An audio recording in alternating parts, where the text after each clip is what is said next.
여러분 안녕하십니까. 여기 슈강원 정호성입니다. 저출산과 고령화, 수도권 유출 등으로 한때 영화를 누렸던 지역 상권들이 크게 위축되고 있습니다. 지역 상권의 쇠퇴는 지역 경제 회복을 어렵게 만들고 결국 지역 소멸이란 위기를 초래하게 되는데요.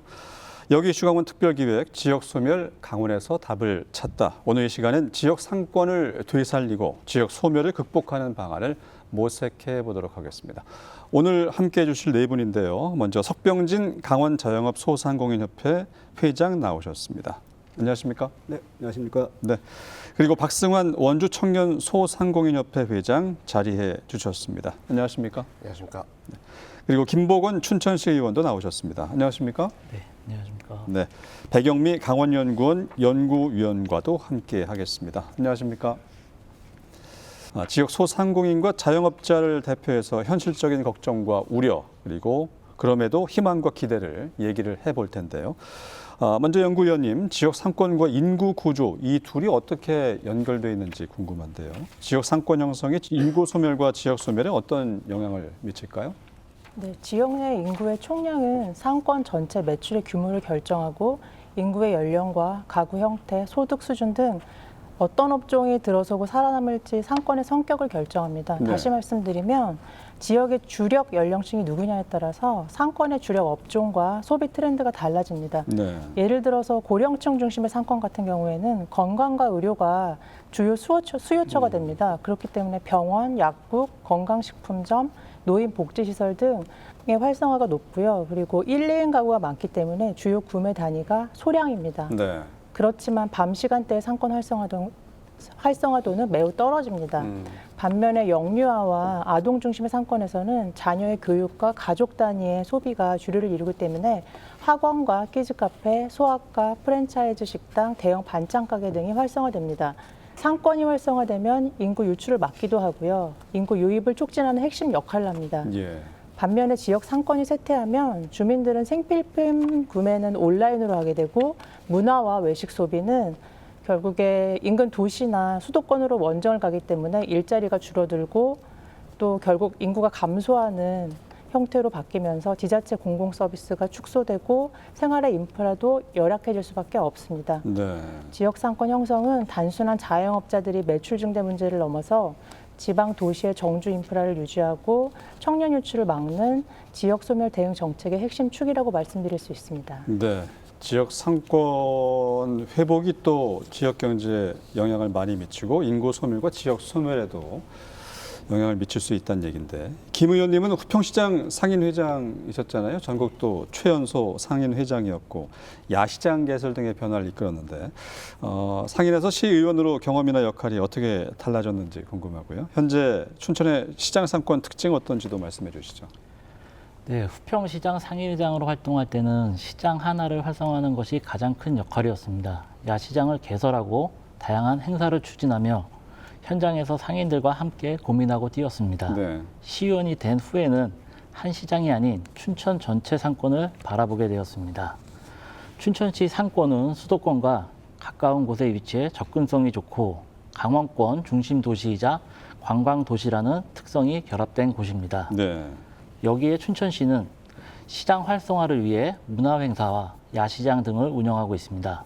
대표적으로 풍물시장의 춘풍야장은 먹거리와 공연, 체험을 결합한 야간 관광 콘텐츠, 상권 활성화를 추진 중이고 후평시장의 야시장은 인근 대단지 아파트 밀집 지역의 특성을 살린 주거지 연계형 상권 활성화를 추진하고 있습니다. 네. 현재 각종 야시장이 또 지역 경제 보탬이 되고 있겠죠? 예, 많은 관광객들하고 예. 또 지역 주민들이 이용하고 있기 때문에 많은 활성화는 지금 되고 있습니다. 그렇군요. 석 회장님께서는 강원 자영업 소상공인을 살리기 위해서 우상호 도지사 만나서 여러 정책 제안하셨잖아요. 주로 어떤 내용을 강조하셨는지요?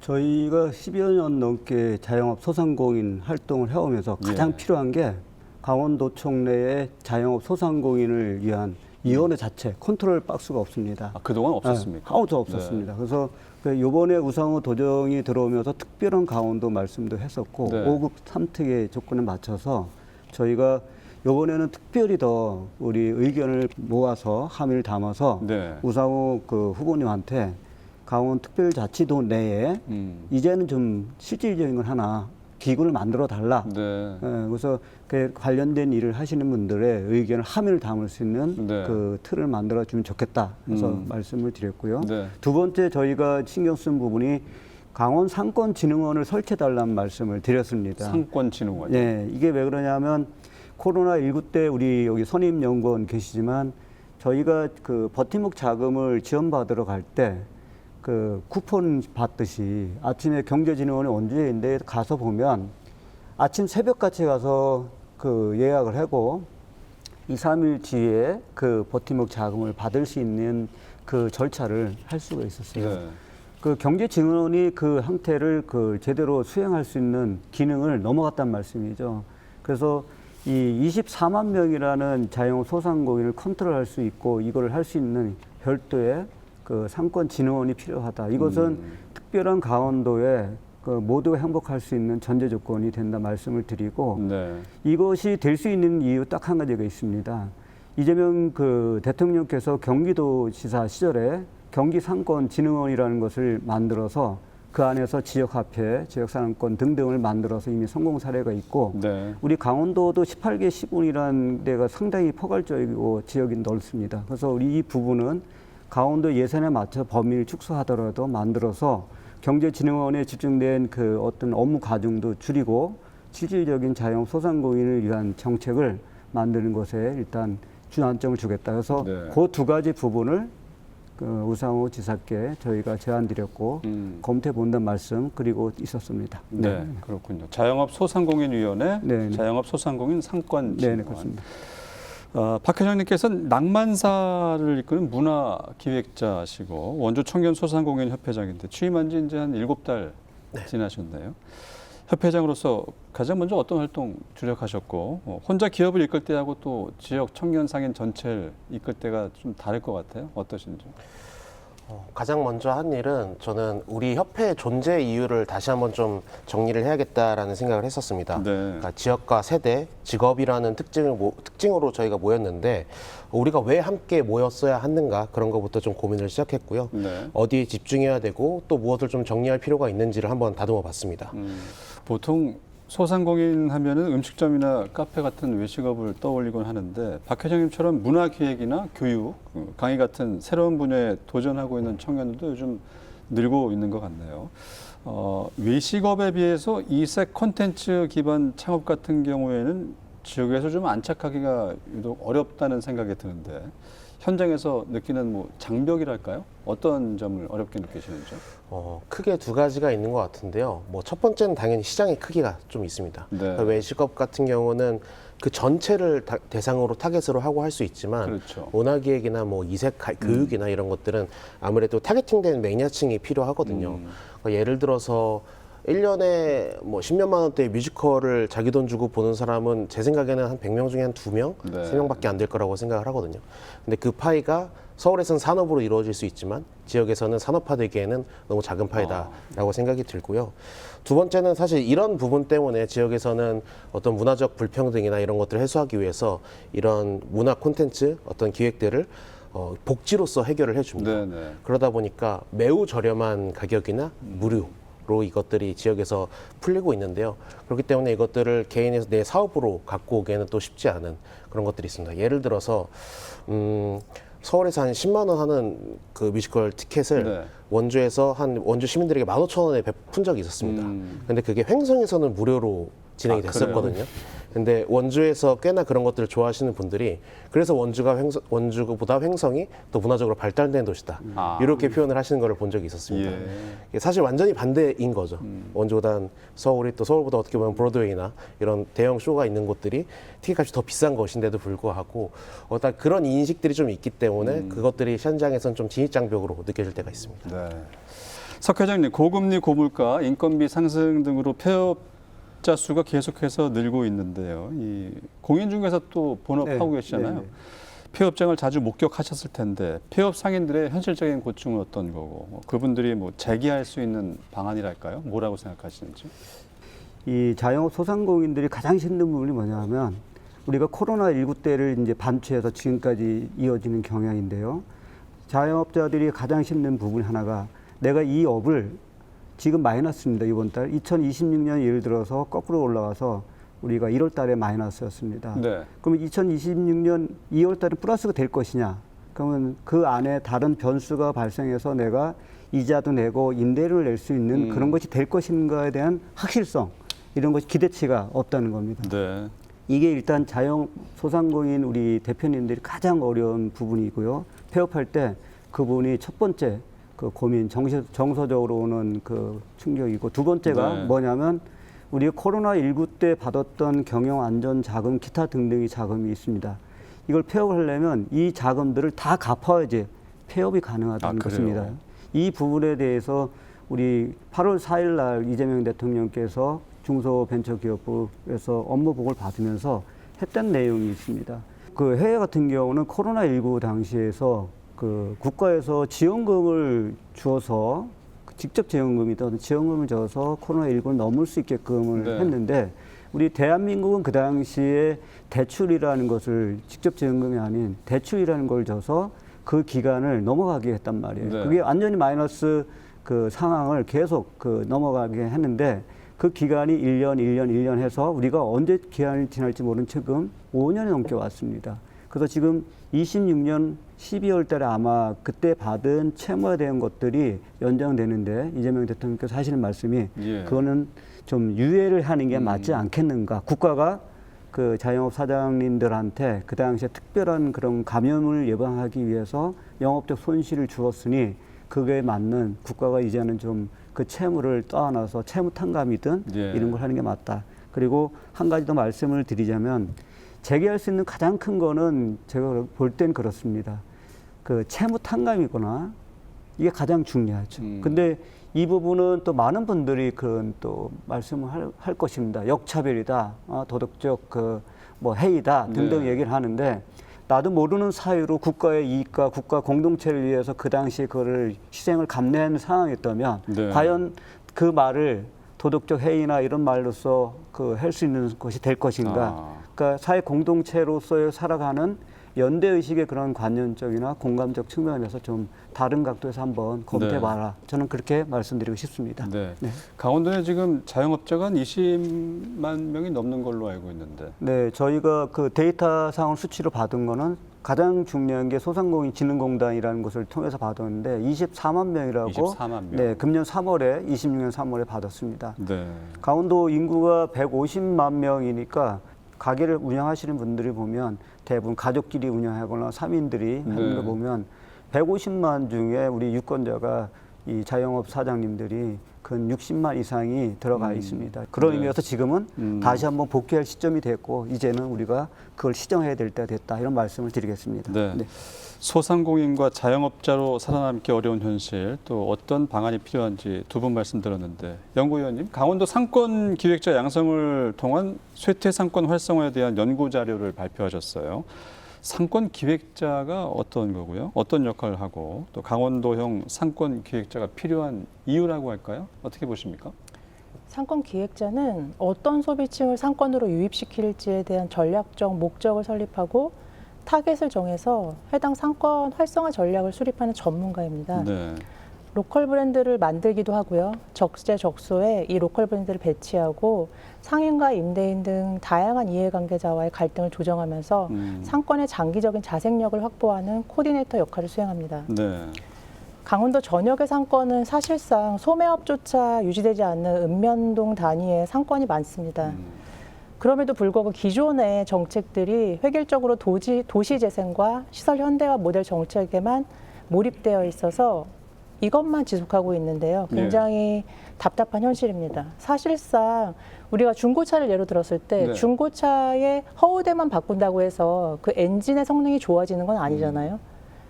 그렇지만 얘를 클래식카로 전향을 해서 클래식한 목적을 가지고 이 차를 판매하면 고가의 판매 차가 됩니다.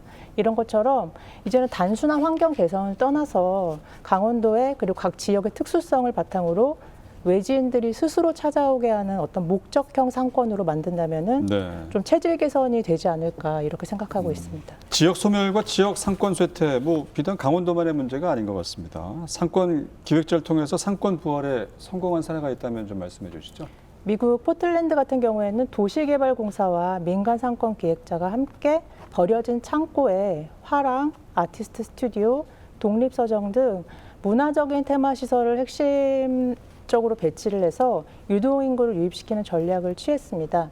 이 과정 중에 미국 최초로 노면 전차를 도입해서 자동차가 없는 도로를 도입하기도 했고요. 이 보행 상권이 만들어지니까 사람들이 걸어 다니면서 상권에서 소비할 수 있는 환경이 조성되었고 네. 또한 낙후된 주거 지역을 살리기 위해서 방치된 공터와 주차장에 전기와 수도 인프라를 공급하고 그곳에 10개에서 20개 정도의 푸드트럭을 만들어서 네. 이제 파크를 조성하면서 쇠퇴하던 주거지 골목 상권을 특유의 미식문화 거리로 전향시키는 그런 전략들을 취해서 지금은 수백만 명이 찾아가는 굉장히 힙한 성지가 됐고요. 우리나라 같은 경우에는 성수동이 가장 대표적입니다. 예전에 성수동은 수제화 거리였잖아요. 그렇죠. 그리고 공장 부지였죠. 근데 이 공간을 팝업 스토어와 문화복지 공간으로 기획하면서 단순히 상점이 모이는 공간이 아니라 브랜드를 체험하고 그리고 한국을 대표하는 팝업 상권으로 육성하는 아주 성공적인 사례가 있습니다. 이 모든 것들이 상권 활성을 위해서 상권 기획자가 만들어낸 그렇죠. 작품들일까요? 네. 소비 인구의 감소뿐만이 아니라 소비 형태가 참 많이 바뀌었다는 점도 지역 상권 쇠퇴를 부추겼다고 할 수 있을 텐데 이 지역 상권의 경쟁자는 거대 공영 플랫폼 기업인 것 같습니다. 석 회장님, 일단 시켜나 땡겨요. 이 지역 자체 배달 앱이 있는데요. 네. 해결 방안이 될 수 있을지 아니면 뭐 또 다른 대안이 있으면 말씀해 주시죠. 일단은 일단 시켜 땡겨는 실패한 프로그램이다. 좀 말씀을 드리고요. 그래요? 네. 그럼 100% 단언합니다, 제가. 코로나 때 우리가 2020년 10월 달에 이게 프로세스가 진행되었는데 그 마음은 이해합니다. 도내 자영업 소상공인들의 배달 앱 서비스를 배민 여기를 쓰면서 나가는 가맹점비, 수수료비를 아껴주기 위해서 그 마음으로 진행한 거는 인정하나 네. 그 당시에 아까 모두의 말씀을 드렸다시피 우리 자영업 사장님들은 하루하루가 전쟁입니다. 하루하루가 전쟁인데 이 일단 시켜라는 배달앱 서비스 프로그램을 우리가 심어서 고객들로 오게끔 만드는 절차가 상당히 지연했고 고객들이 일반 시민들께서 어렵다. 이게 뭐냐? 이런 약간 좀 이상한 감정을 느끼고 그걸 정착시키기 위해서는 시간적 소요가 상당히 많이 들었습니다. 그래서 실질적으로 우리 강원도에서 42억이라는 돈을 투입해서 우리가 일단 시켜 이거를 만들어서 18개 시군 자체에서는 도와 함께 홍보 역할을 해서 해줬지만 네. 실제 우리가 이 자영업을 하고 있는 저부터도 그 당시에는 이것이 크게 활용이 없었다. 매출 건수가 프로세스에 보면 강원도에서 추산해서 저희들이 확보한 바에 의하면 우리가 100건이 안 됐습니다. 매출 우리가 주문 건수가. 그러면 이 작품은 왜 시당초 실패할 수밖에 없었던 이유가 우리 같은 실제 필요한 자영업 사장님들의 의견에 기초해서 이들이 무엇을 요구하는지 그걸 기초해서 만들었어야 되는데 기초 데이터가 잘못됐다는 거예요. 행정관료들의 소위 말하면 편의적 사고 행정에 기인했다 볼 수 있고 근데 예산이 들어갔어요. 그래서 그 당시에 차라리 그러면 우리 자영업 사장님들에게 유익한 게 무엇일까? 직접 지원금을 차라리 배민에 들어가는 건 배민 쪽 우리 지자체 강원도가 배민들하고 협의를 해서 한 달에 98,000원, 9만 원 정도 됐습니다. 그거를 차라리 80% 정도 도에서 지원해 주는 게 훨씬 더 유익하다 전 말씀을 드릴 수 있겠습니다. 그러면 매출도 더 많이 뛰었을 거고 우리 자영업 사장님들께서 어느 정도 좀 더 안착할 수 있는 계기가 되었지 않았을까. 네, 그리고 요즘 각 지자체가 주력해서 홍보하고 있고 시행하고 있는 먹개비나 땡겨요에 대해서는 어떻게 생각하십니까? 먹개비 땡겨요. 이거는 아류에 속할 수밖에 없고 지금 우리가 일상 회복 단계에 들어온 측면에서는 많은 시민들께서는 강원도에서 만들거나 지자체에 만든 거에 대해서는 접근성이나 이런 것들이 좀 많이 상실됐다. 그래서 효용이 이미 상실해서 이제는 그걸 소멸을 하고 새로운 프로세스에 접근해야 되지 않나 저는 그렇게 보고 있습니다. 네. 경영안정자금이나 이자 지원, 보증 지원, 전통시장 시설 개선, 소비 촉진 행사 이런 지자체 지역 상권 챙기기 정책이 단계적인 미봉책에 불과하다는 여론이 있는데 여기에 대해서는 어떻게 보십니까? 우리가 상반기에 1,500억 원을 우리가 강원도에서 예정해서 집행을 했고요. 네. 하반기에 500억이라는 예산을 이제 집행을 할 겁니다. 그 규모가 사업비가 이제 대출 지원 이자 명목으로 해서 도비 시군부에서 100억이라는 돈이 예정이 되어 있습니다. 그러면 우리가 이걸 완전히 그 해서 처음에 근거 맥락을 똑바로 하려면 차라리 대출 지원을 우리가 4몇 프로 그렇게 되지 않습니까? 완전히 그러면 도에서 시군에서 다 그 대출 이자율을 다 100% 지원해 주는 게 어떨까? 네. 그 한다면 이 사람들이 지금 이자를 지금 낼 수 있는 여력 구조가 안 된단 말이에요. 그 특수한 사항에서 특수하게 대출을 받아왔고 그것이 지금 연장되는 시점이 2020년 12월 달에 만기게 되는데 이것도 연장을 시켜주되 대신 국가가 좀 우리 지자체에서 시군에서 대출 이자 지원을 좀 그 2% 지원한다, 대안이라고 하잖아요. 그거 네. 말고 다 그냥 100% 이자를 4.5%든 4.8%든 좀 지원해 주는 게 더 합리적이다. 고용 창출하려고 애쓰지 말고 예. 좀 있는 사람들을 안 망하게 좀 그 망하더라도 올해 아니고 내년 후에 망하게 하는 그게 더 실질적이지 않나. 예. 괜히 그 가시적으로 뭔가 내가 해냈다 하는 이런 그 도민들과 시군민들한테 너무 막연한 기대를 줘서 그러지 말고 있는 고용을 유지해서 살아나게 하고 그 다음에 다른 푸소스를 진행하는 게 맞지 않을까. 저는 네. 그렇게 실제 생각합니다. 상인들이 그러면 지원 정책의 실효성을 느낄 수 있으려면 대출 이자 지원 같은 방안이 가장 현실적이다. 알겠습니다. 박 회장님, 현재 원주 지역 청년 소상공인들이 현장에서 처해가는 가장 절박한 애로사항 어떤 것들이 있고요? 이를 극복하기 위해서 지자체나 지역 사회에 가장 필요한 지원은 무엇이라고 생각하시는지요? 일단 굉장히 이게 가장 큰 애로사항이다라고 얘기 드리기는 참 어려운 것 같아요. 네. 너무 많은 복잡한 문제들이 얽혀 있다고 생각을 하고 사실 오늘 되게 좋은 얘기들이 많이 나왔다고 생각을 하는데요. 네. 저는 이 도와 시가 이 소상공인 그리고 또 청년 소상공인들에게 진심이라고 한다면은 한번 이 문제를 지금 주신 질문에 대해서 한번 제대로 깊게 한번 파보는 과정이 필요하다고 생각이 듭니다. 그리고 이 질문을 누군가가 할 때 특히 소상공인들 내가 어떤 게 지금 뭐가 부족해서 이렇게 힘들고 네. 어떤 게 필요하지라는 것들을 도청이나 시청 홈페이지에 찾아볼 수 있어야 된다고 생각이 듭니다. 오늘 나온 얘기들을 사실 종합하면 그런 내용이었던 것 같아요. 네. 회장님 말씀하신 것처럼 전담 기구를 만들고 거기서 제가 말씀드린 것처럼 정말 넓고 깊게 이것들을 잘 문제를 파악을 해가지고 연구원이 말씀하신 것처럼 상권 기획자들이나 이런 분들이 나가서 그거에 대한 해결 방안들을 또 현장에서 스케치하면서 마주해가면서 키워가는 네. 것 이렇게 좀 장기적인 과정 일들이 병행되고 있었어야 된다고 생각을 하는데 네. 사실 그런 흐름이 모르겠습니다. 지금 있는지는 모르겠지만 어쨌거나 제가 현장에서 피부로 느낄 때는 와닿지는 않거든요. 네. 그래서 지금 가장 필요하다고 생각하면 한번 그 문제를 진짜 진심으로 한번 파보자. 이게 당장 4년, 5년이 아니라 10년, 20년을 바라보고 한번 진지하게 이걸 연구하고 그에 대한 대응책들을 차근차근 마련해 가보자라는 것들이 가장 필요한 지원이 아닐까 그렇게 생각이 듭니다. 네. 이런 어려운 지역 소상공인들의 목소리를 협의회 차원에서 들으시고 전달하는 거 아니겠습니까? 맞습니다. 네. 기존의 전통 상권이나 중년 소상공인들의 오랜 노하우를 비교했을 때 도내 청년 소상공인들만이 보여줄 수 있는 감각적인 마케팅이나 트렌디한 시도에는 어떤 특징들이 있다고 보시는지요? 제가 요즘에 느끼는 건데 전통시장을 가면 젊은 분들이 꽤 많은 거예요. 네. 제 또래나 저보다 어리신 분들이 많아서 좀 여쭤보면은 2대나 3대째로 넘어오고 있는 좀 집단적인 타이밍이 있는 것 같더라고요. 네네. 그래서 그런 분들이 보면은 사실 기존에 있던 본인 부모님의 업장, 할아버님의 업장에 들어가더라도 젊은 분들이 들어가면 이렇게 또 다른 분위기가 새롭게 만들어지는 것 같다고 생각이 듭니다. 그러니까 청년들이 가장 기성세대에 비해서 확실하게 우위를 점할 수 있는 부분이 어떤 정보력과 또 SNS를 통해서 아까 말씀하신 것처럼 전국을 넘어서 이제 글로벌한 트렌드를 네. 좀 반영할 수 있는 거라고 생각을 드는데요. 제가 느끼기에 지금은 강원도에서 그런 것들을 시도한다는 것 자체가 트렌디함이고 힙함인 것 같아요. 이런 것만으로도 강원도 소상공인들의 어떤 장점이라고 생각을 하고 예. 트렌디함이라고 생각을 합니다. 알겠습니다. 연구위원님, 인구가 많은 시군 단위 같은 경우에는 다채로운 상권이 형성되어 있는데 그런데 이 읍면 단위에서는 상권 부족 때문에 타 지역에서 해결하는 주민들이 많단 말이죠. 도심의 상권 부활 정책, 또 읍면 단위의 상권 정책은 앞으로 어떻게 달라져야 한다고 생각하시는지요? 읍면 단위의 상권은 도시나 방금 회장님이 말씀하신 원주와 같은 도시나 시가지 상권과는 굉장히 다른 네. 생태계를 가지고 있습니다.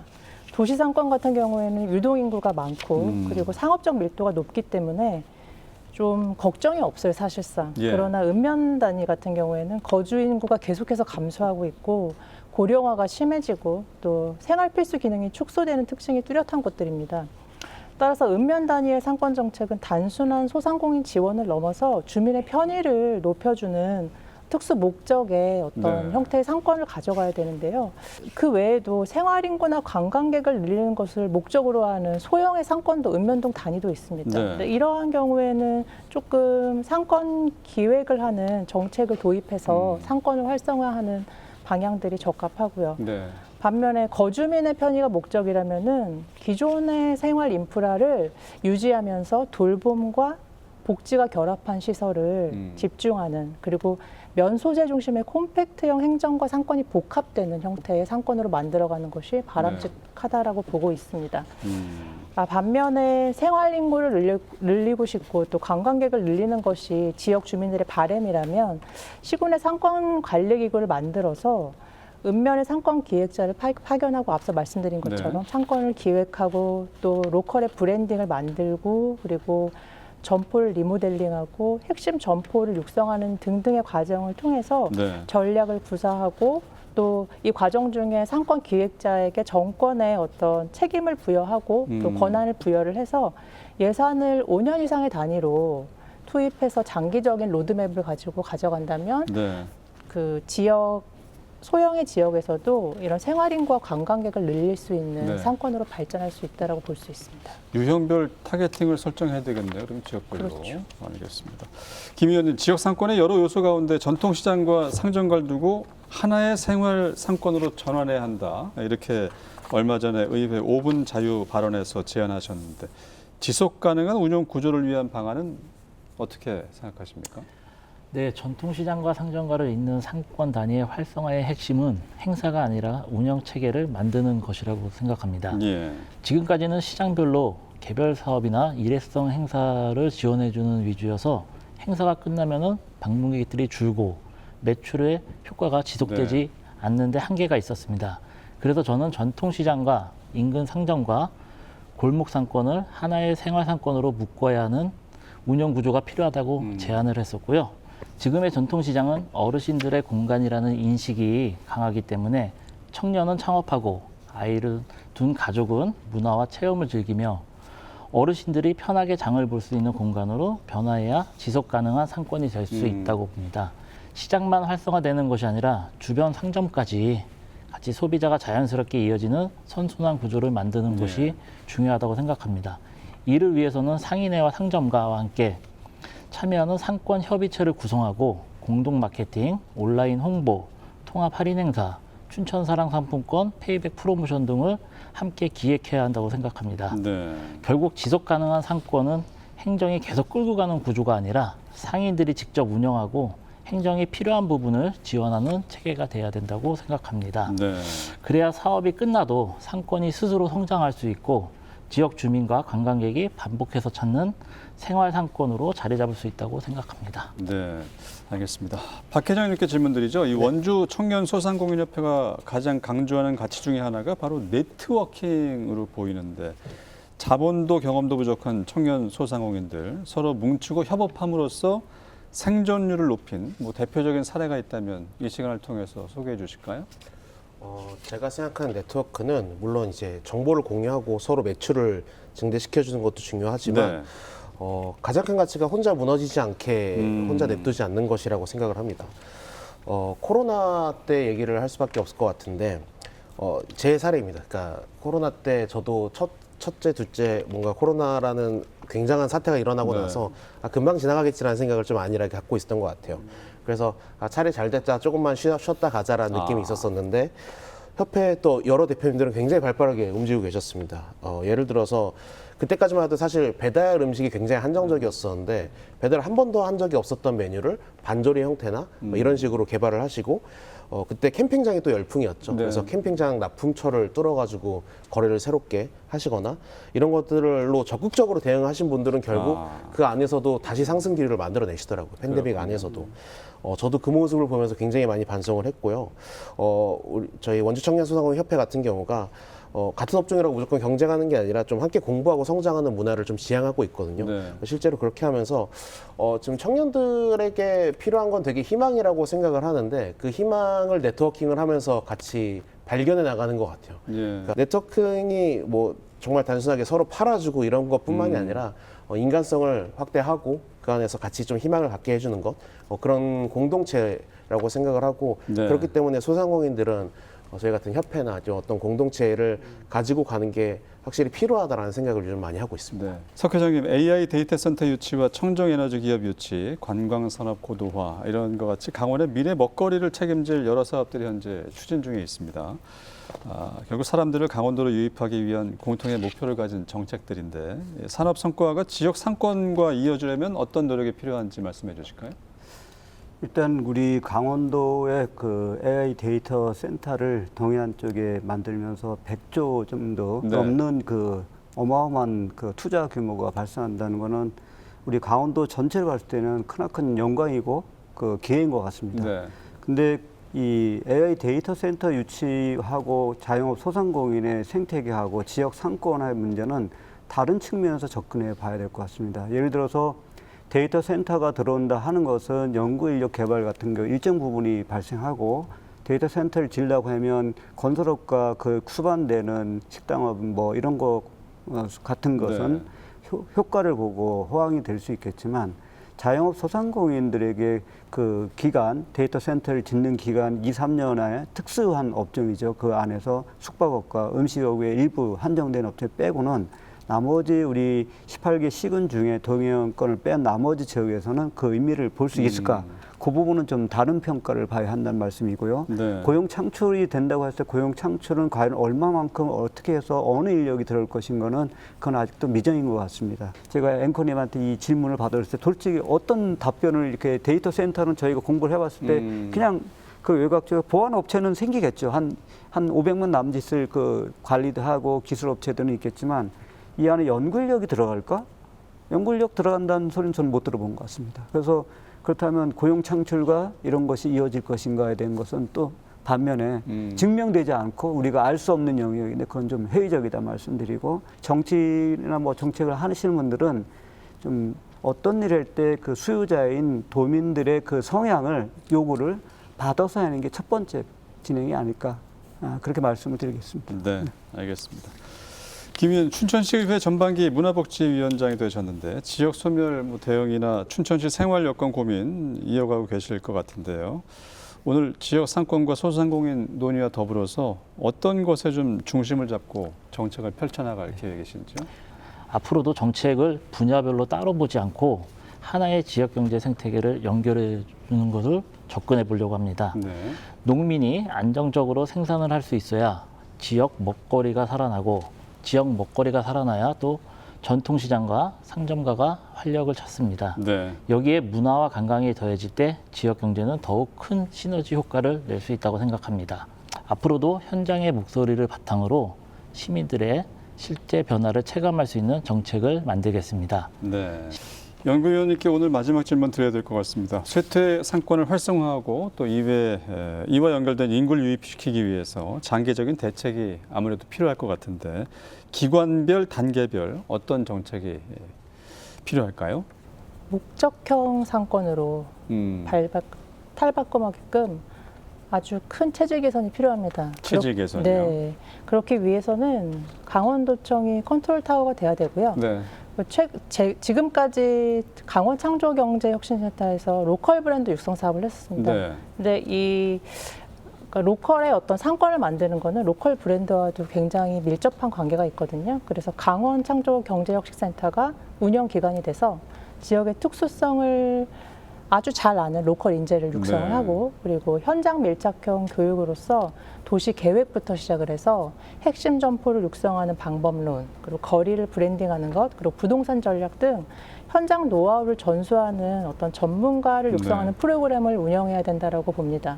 이 육성된 인재를 가지고 이제 직접 상권을 활성화하기 위해서 투입이 돼야 되는데요. 이를 위해서는 다양한 예산들이 투입이 되어야 됩니다. 그래서 지역 소멸 대응 기금이나 아니면은 시군의 상권 활성화 사업 예산이 있어요. 네. 중앙정부로부터 받는 이 예산들을 활용을 해서 시군별로 상권 기획자를 임명하고 실제 현장의 프로젝트를 주도하는 어떤 책임자로 이제 배치를 하고요. 그리고 이들이 시군 공무원과 읍면 단위의 상인회와 함께 핵시 점포를 기획하고 또 테마를 선정하고 그리고 공실 점포를 리모델링해서 거리를 브랜딩하는 오래되면서도 긴 네. 어떤 호흡을 장기적으로 가지고 봐야 되겠네요. 전략을 구사해야 된다라고 보고 있습니다. 네.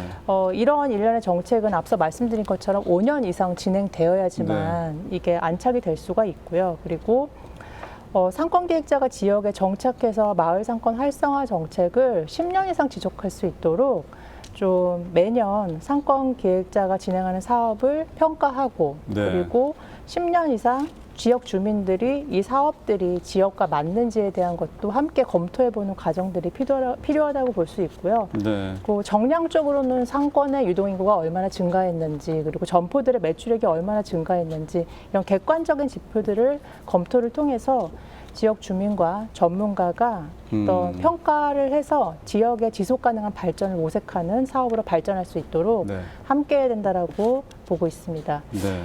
이에 시군에서는 상권기획자 정책 사업이 종료되면 이 상권관리 전문 법인을 설립을 해서 10년 이상 지속적으로 이 새로 만든 리브랜딩한 상권을 관리할 수 있도록 전략을 구사하는 작업도 필요하다고 봅니다. 네. 단기 처방이 아니라 장기적인 관점에서 말씀해 주셨네요. 아무래도 전문가 육성을 통한 체계적인 사업 추진 가장 중요하다 이런 말씀을 다시 한번 강조해 주셨어요. 지역 상권을 수호하기 위해서 각 분야에서 연구와 노력을 아끼지 않는 네 분의 솔직하고 현실적인 얘기 오늘 들어봤습니다. 지금까지 석병진 강원 자영업 소상공인협의회 회장, 박승환 원주 청년 소상공인협회 회장, 김복원 춘천시 의원, 백영미 강원연구원 연구위원과 함께했습니다. 오늘 네 분 말씀 고맙습니다. 네, 지역 경제가 활성화되면 지역의 자생력은 저절로 회복이 되겠죠. 다시 사람들이 모여들어서 위축된 상권이 기지개를 켤 수 있도록 지역 상권을 수호하고 지역 소멸의 위기를 극복할 경쟁력을 갖춘 매력적인 정책들이 필요한 시기가 아닐까 오늘 네 분과 함께하면서 느껴봤습니다.